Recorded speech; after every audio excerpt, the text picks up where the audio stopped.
Hello, Jackets fans. Welcome to Boom and Gloom, a Columbus Blue Jackets fan podcast where I discuss the boom, the good, and the gloom, the bad, of CBJ hockey. I'm Anthony, but you may know me as Whaler Jacket on various social media platforms. And as I always say, I am Ohio's longest suffering hockey fan. I am 48 years old, and only once in my life have I ever seen my favorite NHL team advance to the second round of the playoffs. Started watching NHL hockey as a Whalers fan around the age of 9. So if you can do the math, that's about 40 years. I have seen my favorite team advance past the first round once in 40 years. That is quite pathetic. It just makes me wonder, what all those other fan bases feel. The ones who have experienced a lot of playoff success. It must be wonderful. Kind of like what it was for the Jackets fans in 2019 when the Jackets swept the Lightning. They must have that feeling a lot. And we have not. But things have been looking up for this team, and I'm very excited for the future. For the near future, I should say. The next several years should be incredibly exciting ones for the team and its fans. Now, I'm back with you. I know it's been a while. I've been MIA for, I think, about a month now, unintentionally. I've been wanting to do another episode, but life just keeps getting in the way. We got hit with sicknesses, and then, my son had surgery, work-related stuff, just crazy busy. And then of course, there was the Four Nations tournament, the break from the NHL. So I haven't had much of an opportunity to record a new episode, but I am very excited to be back with you today. With that, let's get into it. Starting off, of course, with the Stadium Series game last night against the Detroit Red Wings at Ohio Stadium, the Shoe.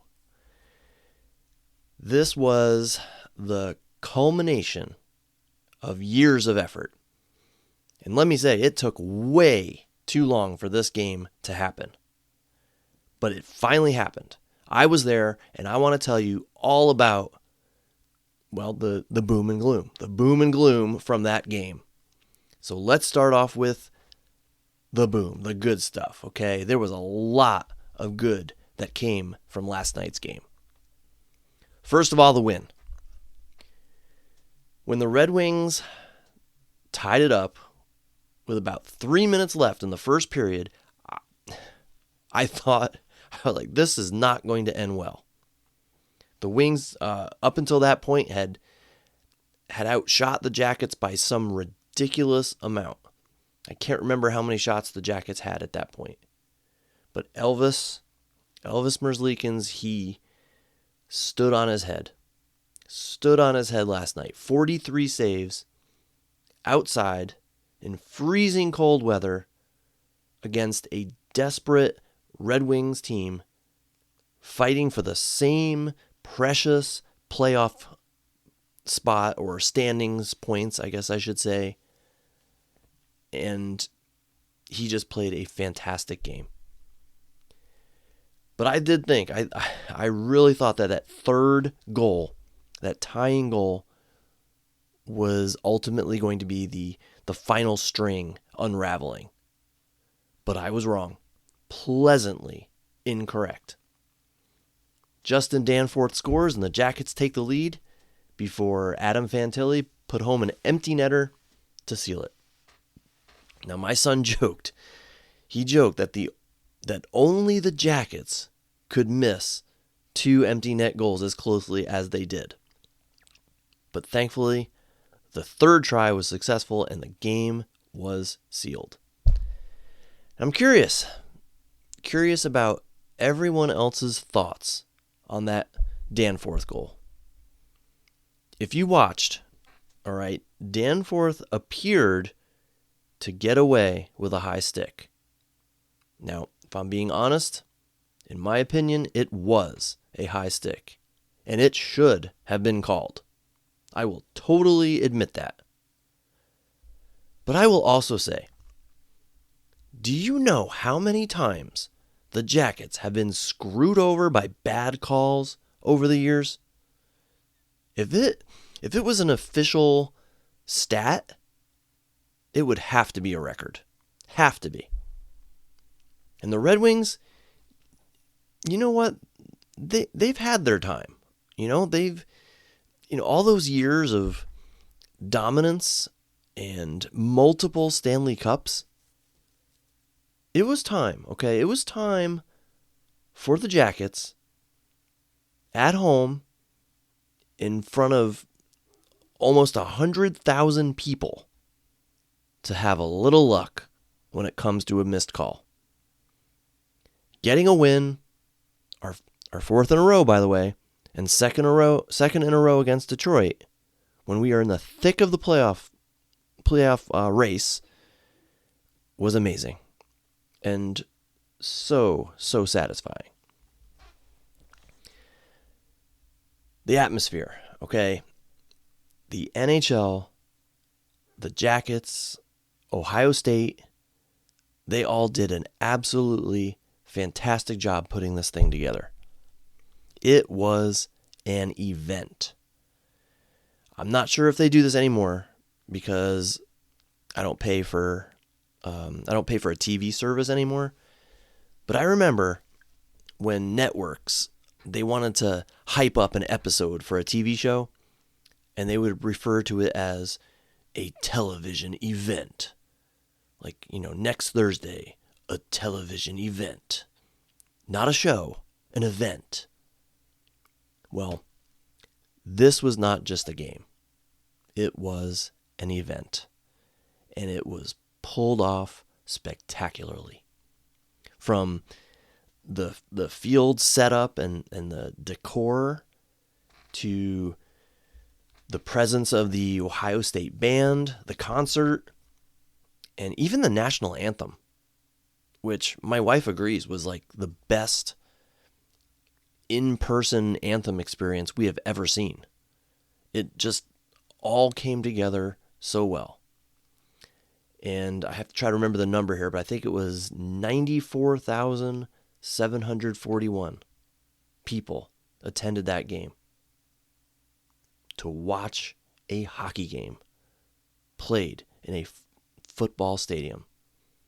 The atmosphere, as Jeff Rimmer would say, was electric. And this was a statement event, okay? Since year one of the Jackets' existence, they truly have not been given the respect that most other teams receive. And I don't want to say it's warranted, but I understand why in some ways. I mean, they're a small market team, which has obviously had very little on-ice success in their history. Their logos and their jerseys, they don't necessarily stand out, and they don't have a spot among the highest money generators around the NHL. Like, casual fans are not looking to buy Blue Jackets gear. They prefer to get some of the bigger name or well-known bigger market stuff. I get that. They have had only one top scorer in their history, so it's not like an Alex Ovechkin in Washington. Everybody knows Ovechkin, so everybody knows the Capitals. So nothing has really propelled them to prominence among casual fans. They're kind of like the team that everyone outside of Ohio forgets about. But not last night. Last night was different. Last night was a statement. We filled one of the largest stadiums in the world. And granted, okay, there were plenty of Detroit fans there, but there were more Jackets fans that I saw with just my eye. And we filled that stadium. We showed the hockey world that, yeah, we may be a small market team, but we are passionate, knowledgeable fans who cheer for a darn good hockey team. And our team made us proud last night. My fellow fans made me proud, just by showing up and making it loud and cheering. We showed the hockey world that Columbus is a hockey town. Okay, it proved that Columbus is not just an Ohio State town anymore. Jackets hockey is becoming more and more prominent in the city, and you can see that everywhere. All the way down to youth hockey, all the teams and events that they have at local arenas. This was an event to be sure. And my brother and sister actually came out from New England just to attend this game with me. And I have a funny story about that. My sister is a diehard Rangers fan. We arrived at the stadium, and we were making our way to our seats, which were nosebleed seats, way up on one corner of the horseshoe. And as we're passing through the corridor that leads outside to our seats, my sister suddenly has like a mild freak out. Like I can see her, her eyes widen. And she asks us if any of us noticed anything about who we just walked by. And nobody knew what she was talking about. We're like, what are you talking about? She said we walked right past a guy who looked a lot like Mark Messier. Now, my brother and I know exactly what Mark Messier looks like. Okay, like our family, my brother and I, we consider like the Rangers our second favorite teams. At least I think my brother does. I'm not sure, but I do. Rangers are my second favorite. If I had to pick a second favorite, if I'm not cheering for the Blue Jackets, I'm cheering for the Rangers. And my parents, diehard Rangers fans. So we all know who Mark Messier is. But neither of us noticed. We didn't think anything of it. My sister didn't think anything of it. Why would Mark Messier be in the nosebleed section of a hockey game in Ohio? Later in the evening, my sister's boyfriend texts her and says, "Did you know Mark Messier is in the building tonight? Did you know that Mark Messier is there tonight?" So she looked him up on Instagram and saw a post of his, and he was there to do the ESPN broadcast, I guess.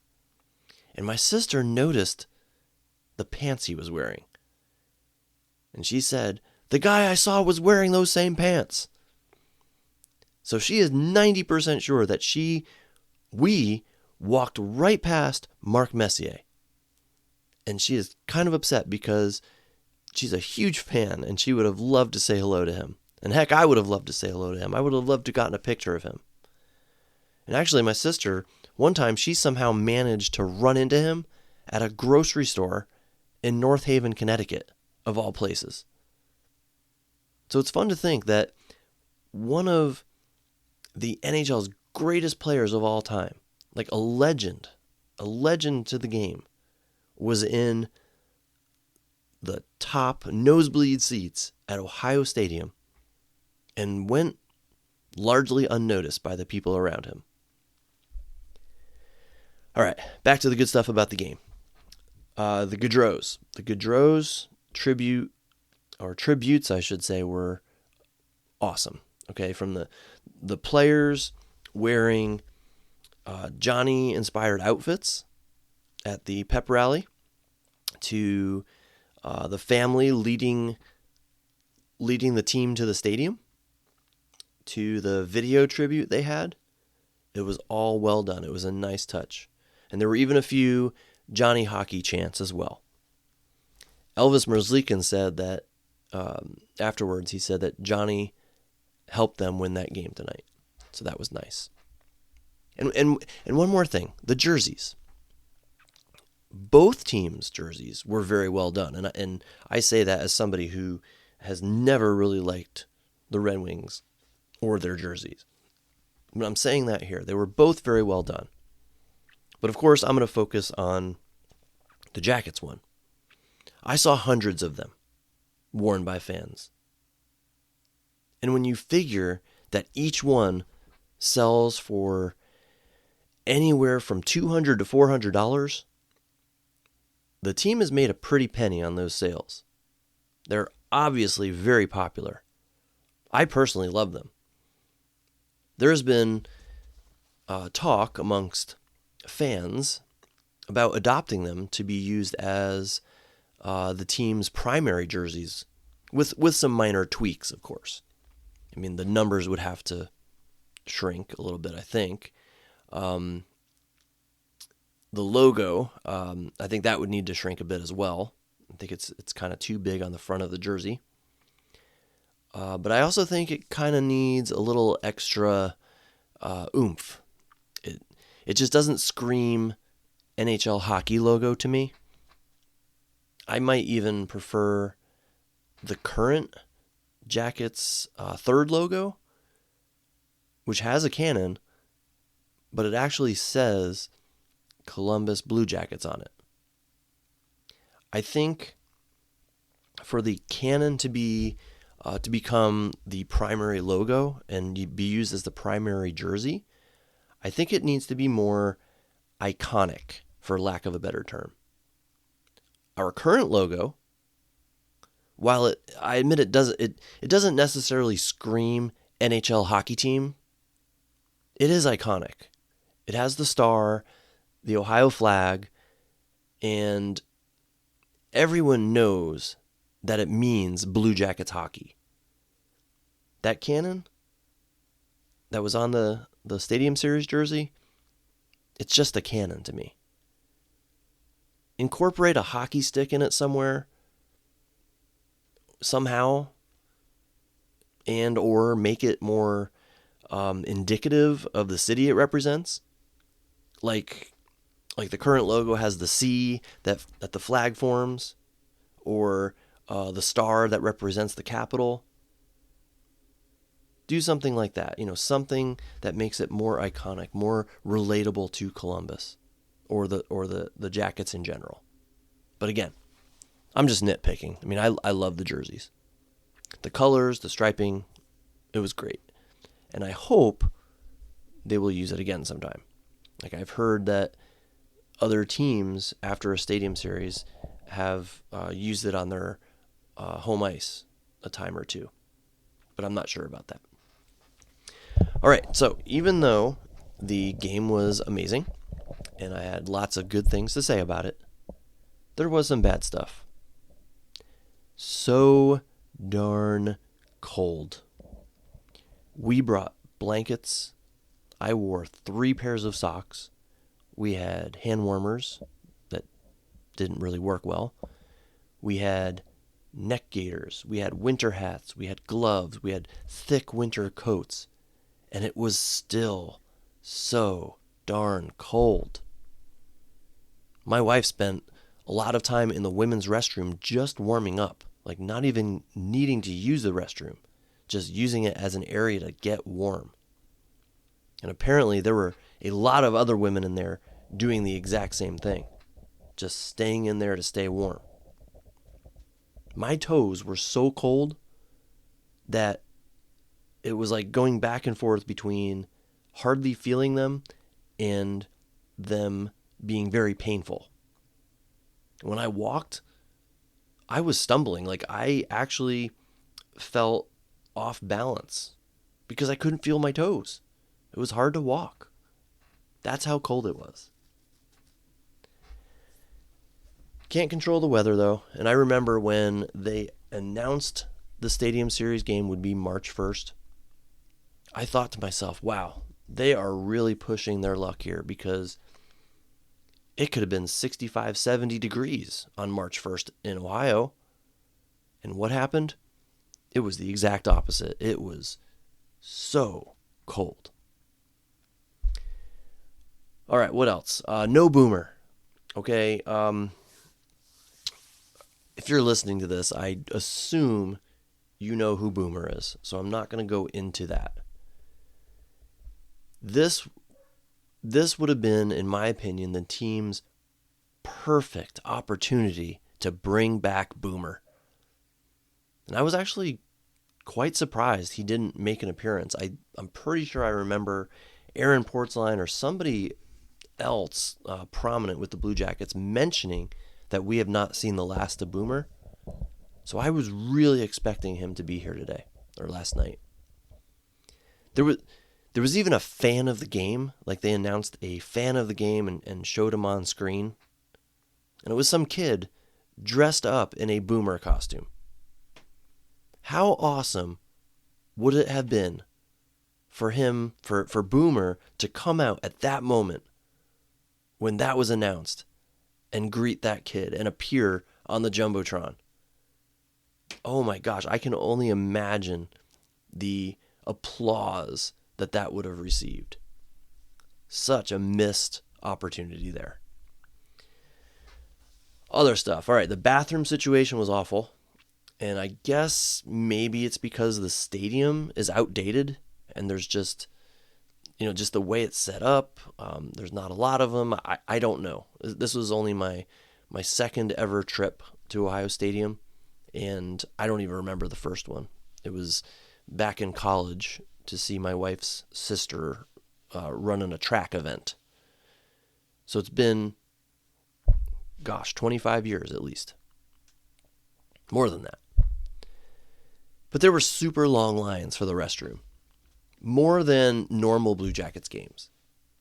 Someone mentioned that they spent half a period, like they missed half of a period. They got up at the end of a period and then missed half of the next period just to stand in line to pee. I really had to go at the end of the second period, but I waited because I knew it would be jam-packed. So I waited until the third. Then I waited a little longer, and I held it until halfway through the third period. And I figured, surely there wouldn't be a line to wait at the restroom halfway through the third. Most people would be back at their seats. This would be the perfect time to go. I was wrong. I ended up waiting in line, using the restroom, and then returning with about 5 minutes to go in the game.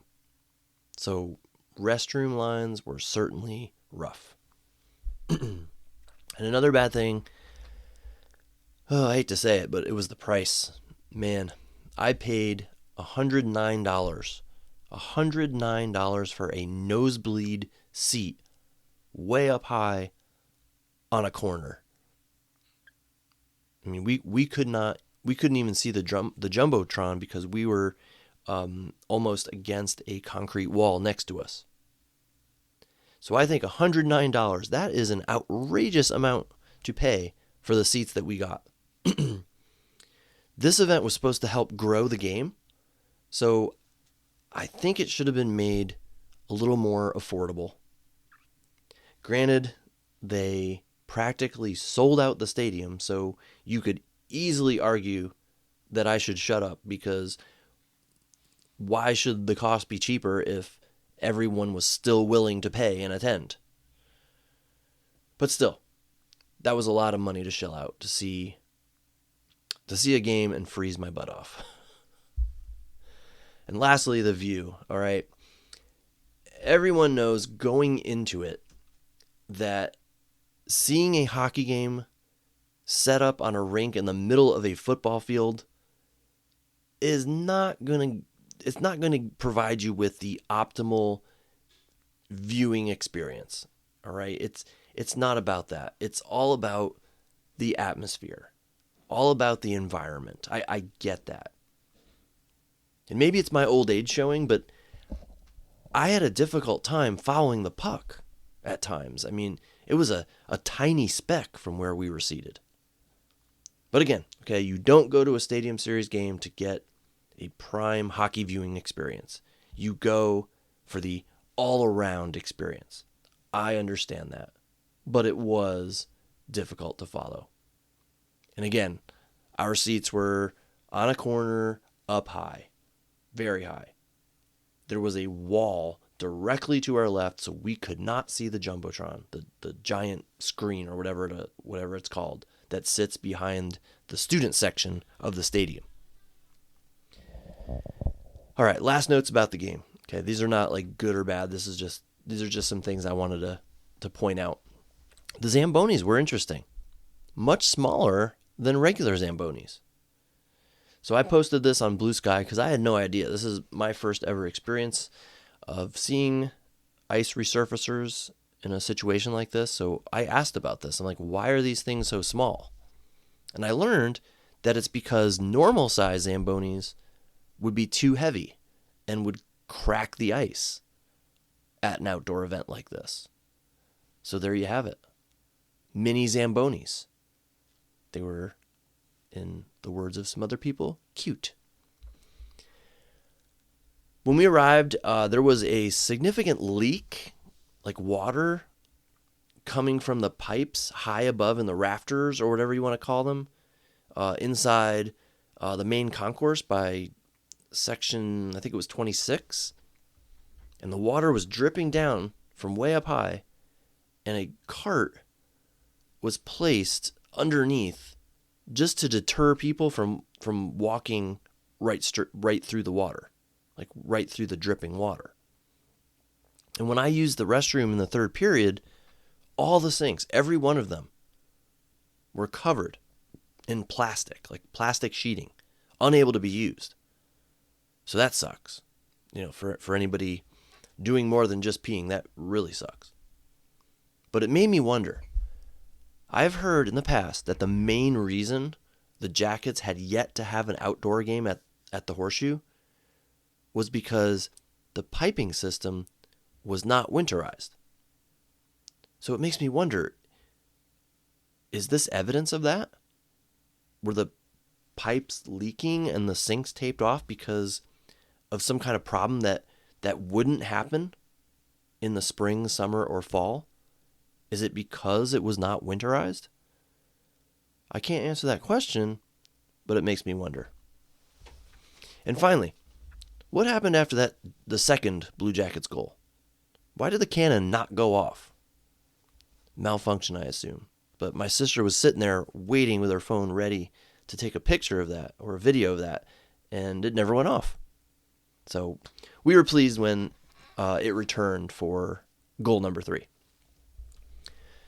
So that wraps up my Stadium Series commentary.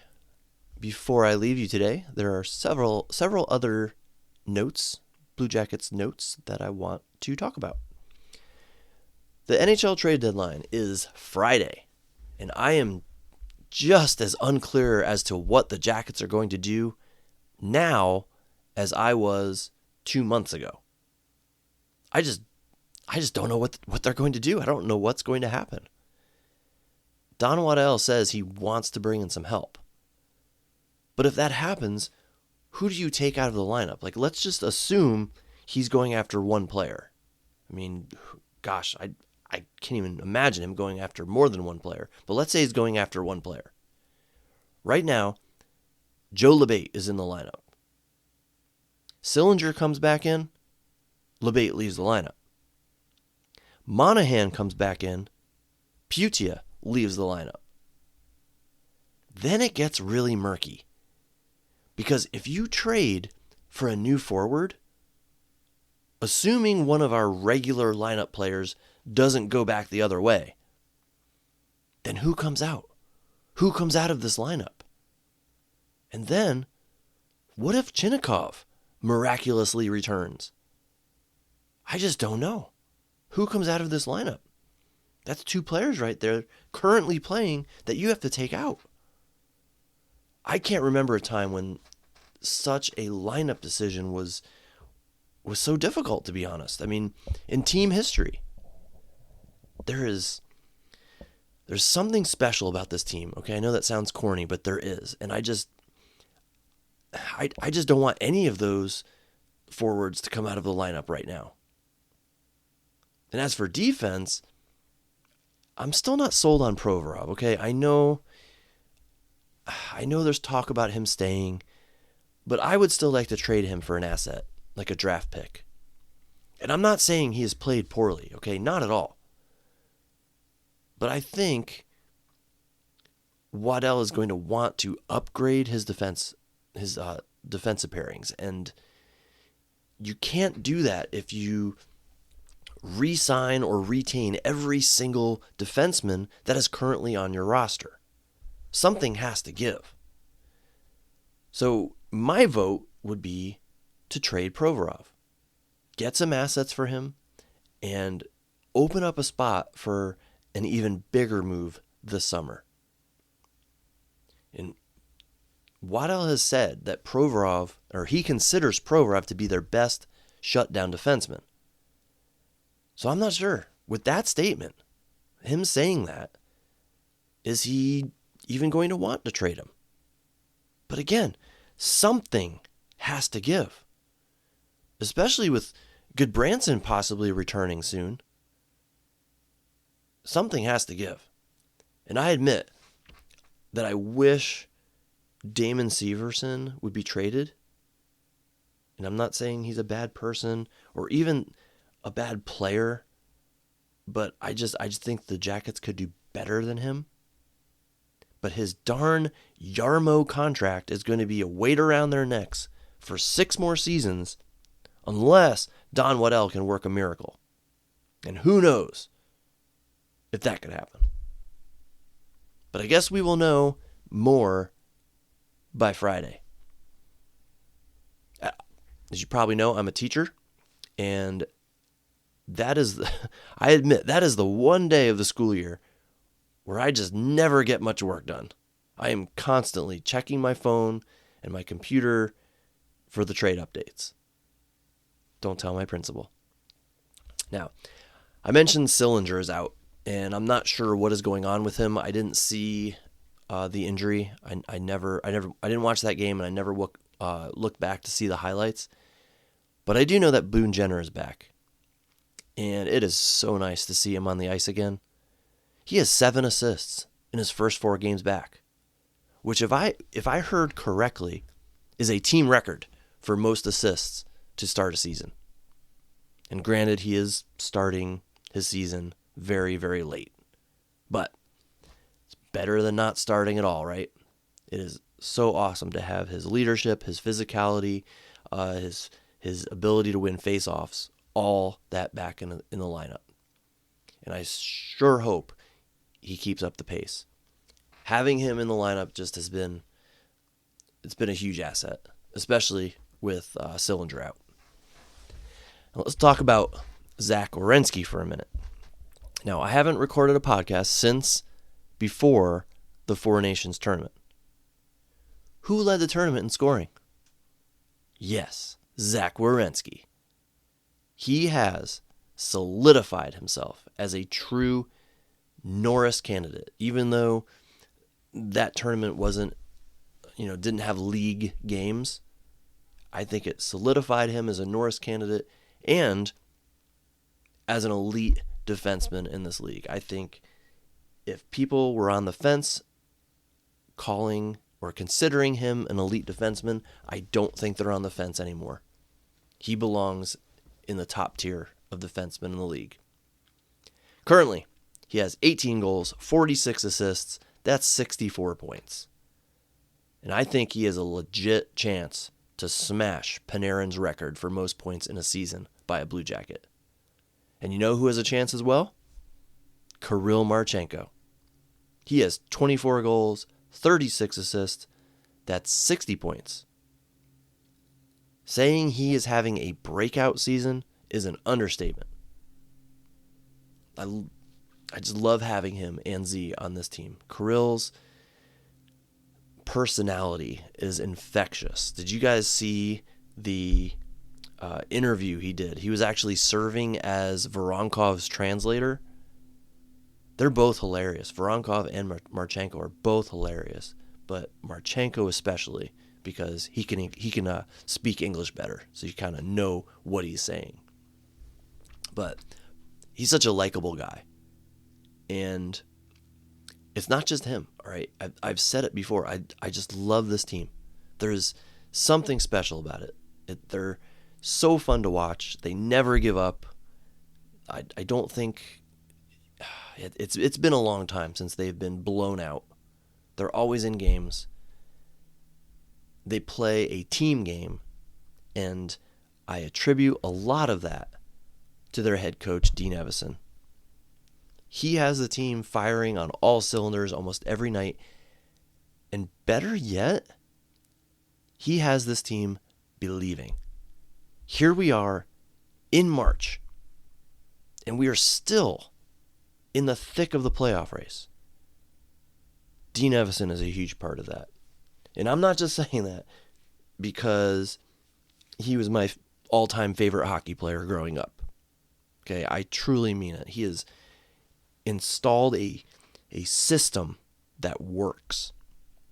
A system that plays to his team's strengths. And everyone has bought into it.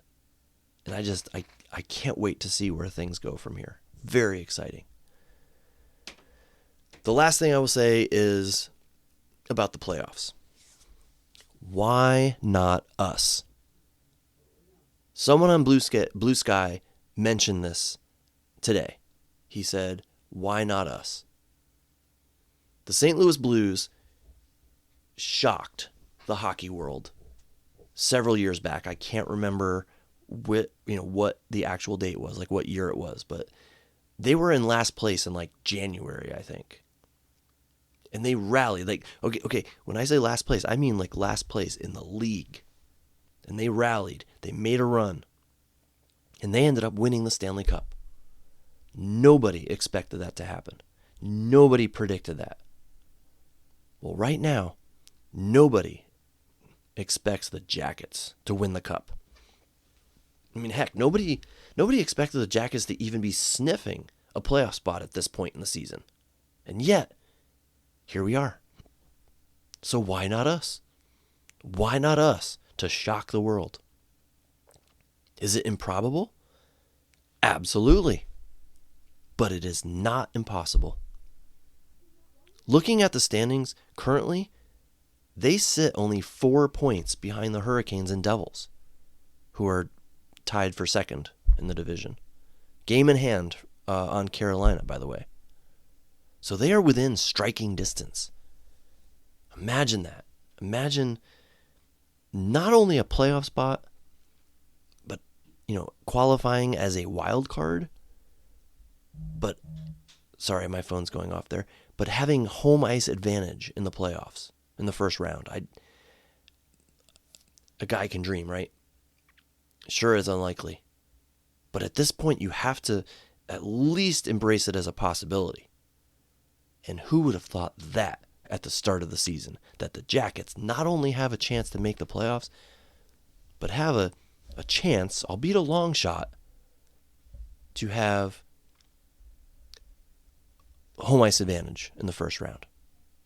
That's crazy. Crazy to think about. I read a story recently that the Jackets, the season the Jackets are having is like the best, most feel-good, most inspiring story in hockey this year. Maybe even of any sport. With the Gaudreau tragedy, there are lots of fans out there who are rooting for the Jackets to succeed.